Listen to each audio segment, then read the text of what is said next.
20년 동안 떡볶이를 팔면서 근근히 생계를 유지해 오던 90대 할머니가 전 유산을 기부했다는 그런 이야기들 종종 많이 들어봤을 겁니다. 이 할머니는 자기가 살아오면서 모은 돈 1,500만 원과 전세금 800만 원을 기부했습니다. 그 할머니는 한국전쟁 중에 남편이 실종된 뒤에 꽃장사를 시작으로 시장에서 20년째 떡볶이 장사를 하고 있습니다. 그 할머니는 전기담요에 의지해서 한겨울을 나는 기초생활수급자 처지이면서도 돈을 버는 족족 남을 돕기에 바빴습니다.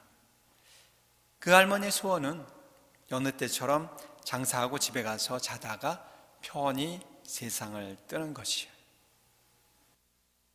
그리고 30년 전 해놓은 장기기증 서약을 실천하고 전 재산을 사회에 기부하는 것입니다.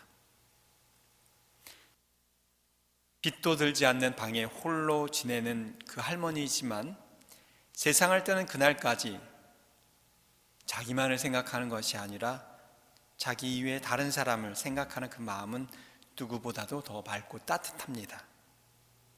늙은 내 몸이 어디 쓸 데가 있을지 모르겠지만 김수환 추기경님처럼 각막이라도 누군가에게 줬으면 좋겠네 하는 그 할머니의 마음, 그것이 할머니의 마지막 바람입니다.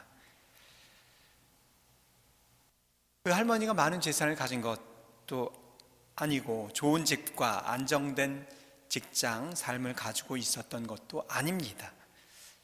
어떻게 보면 자기 몸 하나 추스릴 수 없는 그런 힘든 삶을 살고 있었고, 그렇지만 남을 돕고 있는 이 할머니가 우리는 이해할 수 없을 겁니다. 도대체 어떻게 그런 일이. 그러나 행복은 물질적이고 세속적인 것들을 얻는 것으로만 주어지는 것이 아니라는 것을 할머니를 통해서 느끼게 됩니다. 오히려 아주 작은 것이라도 내 것을 내어놓고 나눔으로써 행복을 내 것으로, 나의 것으로 만든다는 것을 할머니의 삶을 통해서 우리는 느끼게 됩니다. 예수님께서는 눈에 보이는 것만을 믿으면서 특별한 표징을 요구하는 이스라엘 사람들을 꾸짖으십니다. 눈에 보이는 것이 사실이 아닐 수도 있고, 또 특별한 표징을 구하기보다는 내가 살아가는 가운데에서 우리에게 다가오시는 주님의 사랑을 깨닫는 것이 가장 중요하기 때문이죠. 그래야 남들이 뭐라 해도 이 세상에서 가장 행복한 사람으로서 살 수가 있기 때문입니다. 우리들 삶이 불행하고 기쁘지 않다고 생각하는 이유는 나 하나만이라는 내 중심적인 생각으로 살아가기 때문이지 않을까요?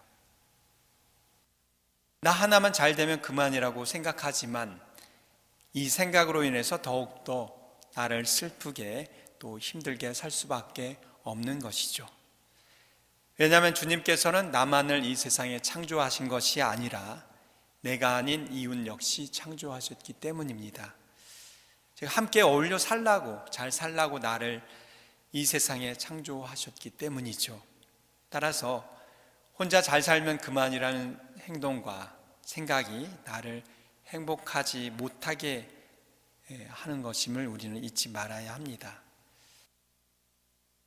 이제 나 하나쯤으로 세상이 달라지겠어라는 그런 의구심을 버리고 하루에 한 가지씩 내가 잘못 생각하고 있는 부분을 바꾸어 나가려고 노력한다면, 내가 그동안 생각해 보지 않았던 그런 것들을 바꾸어 보려고 또 그것을 실천하려고 노력하면 어떨까 싶습니다. 보잘것 없다고 생각한 그러한 행동이 이 세상을 보다 살맛나게 만드는 기적을 일구어내는 일이 될 수 있을 것입니다. 기적이란 것은 사실은 우리가 대단하고 특별하게 보지만 사실은 아주 작게 우리에게 다가온다는 것. 오늘 예수님께서 기적, 표징을 요구하는 사람들을 향해서 기적과 표징은 요나의 표징밖에 너희들에게 보여줄 것이 없다고 하죠. 요나의 표징은 무엇인가요? 요나에게 어떤 일이 일어났습니까? 하느님께서 요나에게 과연 어떤 일을 해주셨는지 한번 생각해 봐야 됩니다. 요나는 우리랑 똑같은 사람이었습니다.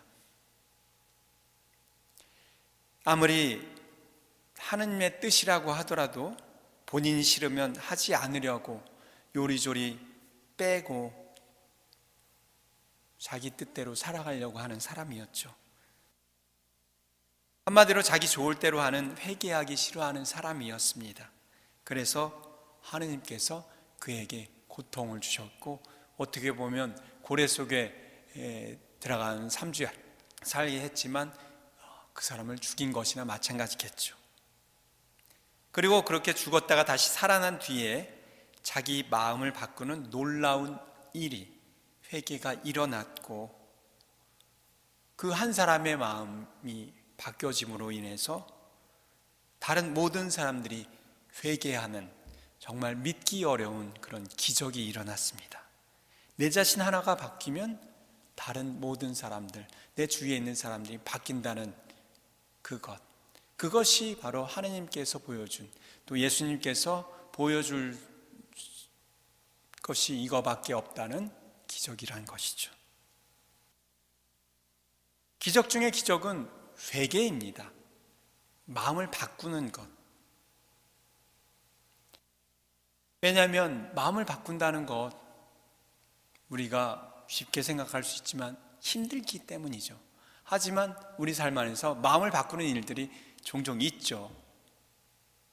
그게 쉽게 일어나지는 않습니다. 하지만 그 안에서 우리가 기적을 느끼지 않기 때문이지 굉장히 어려운 일이죠.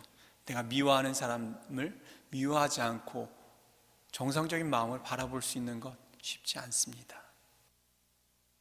나 하나만 생각하고 내 것을 움켜쥔 것을 내어놓고 나눈다는 것 쉽지 않습니다. 그래서 이 회개, 마음을 바꾸는 것 안에서는 하느님의 개입이 있고 하느님의 사랑이 들어갈 수밖에 없습니다.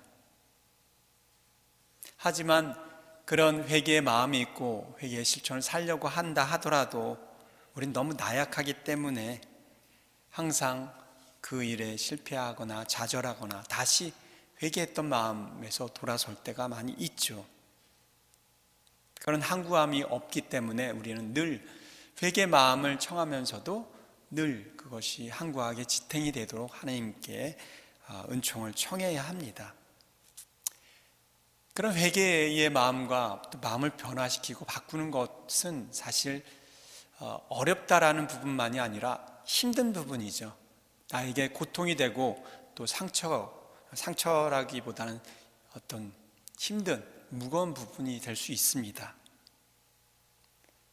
그렇지만 내 자신을 정말 사랑할 수 있는 사람이라면 그런 어려움과 고통과 본인에게 칼을 들이대는, 오늘 이 그 화답송에서 그 이야기 나오죠.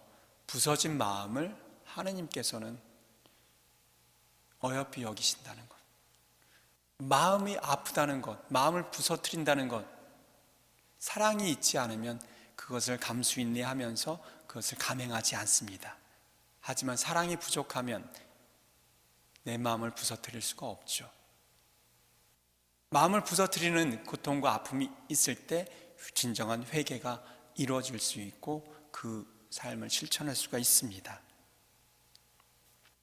우리 안에서 기적은 바로 마음을 부서뜨리는 곳에서부터 시작이 되고 마음을 바꾸는 데서부터 시작이 됩니다. 암만 우리 안에서 기적을 요구하고 기적이 일어나길 바라지만 우리가 기적을 보여달라고 하기 이전에 내가 기적을 살아갈 수 있도록, 기적을 보여줄 수 있도록 내가 작은 거 하나서부터 노력하지 않으면 기적이 일어날 수 없죠. 우리 안에 파킹랏이 부족합니다. 기적이 있어야 됩니다. 어떤 기적이 필요할까요? 돈을 많이 내서 파킹락을 새로 크게 지을까요? 그것도 기적일 수 있겠죠. 한 푼 두 푼 내놓는 어려움이 있을 텐데 그걸 아깝지 않고 내놓아서 그걸 만든다면 기적일 수 있겠죠. 하지만 그런 기적을 바라는 건 아니죠. 마음이 바뀌어야 되죠. 내가 차를 가지고 왔을 때 다 차 있다. 그래도 내가 늦게 와서 파킹롯이 없네. 저쪽에 댈 수 있는 마음. 더 나아가서 다른 연세 드신 분들이나 또 힘든 사람들이 파킹롯을 댈 수 있게 내가 저쪽에 먼저 댈 수 있는 마음. 이 현실은 변하지 않았어도 그 안에서 행복함을 느낄 수 있게 내가 마음을 바꾼다면 달라지지 않은 것 같지만 기적은 일어나는 겁니다. 하지만 내 마음을 바꾸지 않으면서 세상이 변하기를 바라는 그런 기적을 보여달라고 하는 그런 마음이 있을 때는 우리 안에서 행복한 삶은 이루어지지 않습니다. 앞으로 사순시기가 시작하면서 적어도 한 가지 내 마음을 바꾸는 그런 회개의 마음을 갖도록 그리고 그것을 실천할 수 있는 그런 사순시기가 되었으면 좋겠습니다. 아멘.